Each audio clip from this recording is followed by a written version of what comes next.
Drew Brees is and getting himself ready to go, I almost feel like he owes it to the Saints to give it one more run, PT. So if you think about, like, why you retire, one is because you're physically beat up. He's not physically beat up. Like, you can't hit quarterbacks anymore. He's been protected for the last, half a decade, maybe more, from being really, getting teed off on. So there is no, like, injury issue like we see with some of these linebackers. Luke Kuechly most recently had to retire. Exactly. So guys who... He's pretty healthy. Cam Newton would even... If Cam Newton was like, I'm thinking about retiring. I'm only 31. I'm going to be... I can see it. Yeah, he's been beat up, man, for a lot of his career. I would get it. Drew Brees doesn't have that excuse.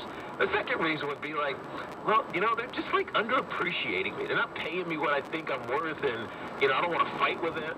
They pay Drew Brees a ton of money every single year. Even if it's 2-year deals or one-year one-off deals, Drew Brees is getting paid because he's elite and he's a Hall of Famer, first ballot Hall of Famer, one of the best quarterbacks in football. So it's not about money. It's not about attrition. It's not about money. Okay. Then you can say, well, God, we're just not close. God, we're so far away. I don't think we're going to win a Super Bowl or anything. You can't even say that.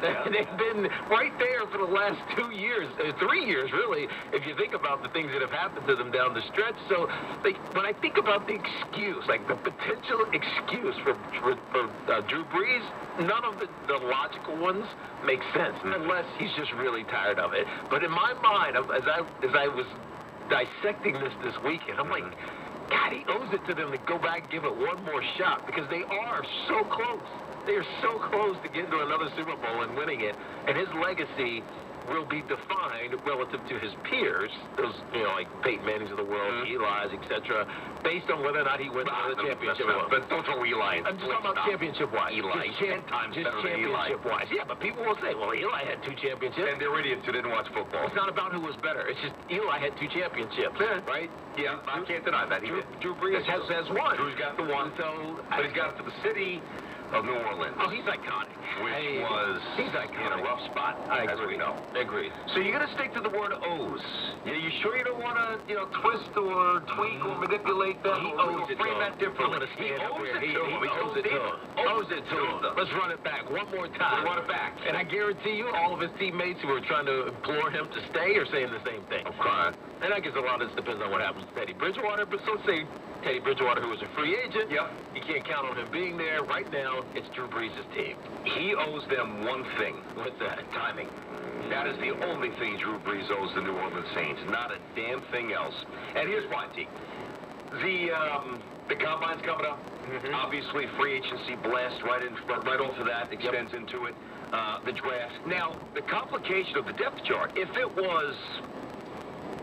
Teddy Bridgewater wasn't there, and it was Drew Brees, Taysom Hill, and a guy wearing a baseball cap that nobody cared and nobody hoped played, or everybody hoped didn't play, I think it's a better way to frame it, then I would say he could probably just drag this, and if he doesn't feel like playing now or committing now, he can do it in April. He can do it at some point during OTAs.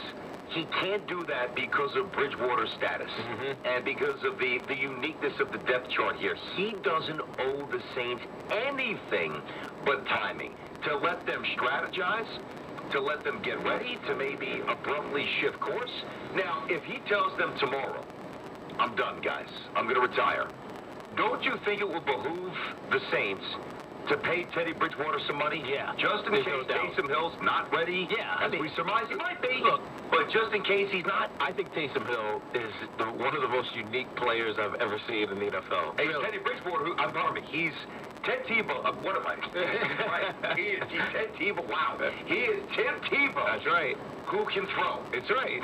You're right. Who can understand an offense deeply. And I mean, maybe Tim could have, but he didn't have he didn't have the skill set, Tim Tebow, to be a starting quarterback long term. Like, gimmickly, he was great. And he could win some games somehow. He got it done. Came Steelers, but it's Sanders. Taysom Hill is so compelling. I almost want to see him try to be at every down quarterback. Just to see if he can do it. Yeah. Just to see what. I think you'd have to almost must-watch Saints. They're must-watch anyway. Agreed. Because you wouldn't lose that if Drew retires. And now they're not must-watch if Bridgewater's there, as evidenced by his 5-0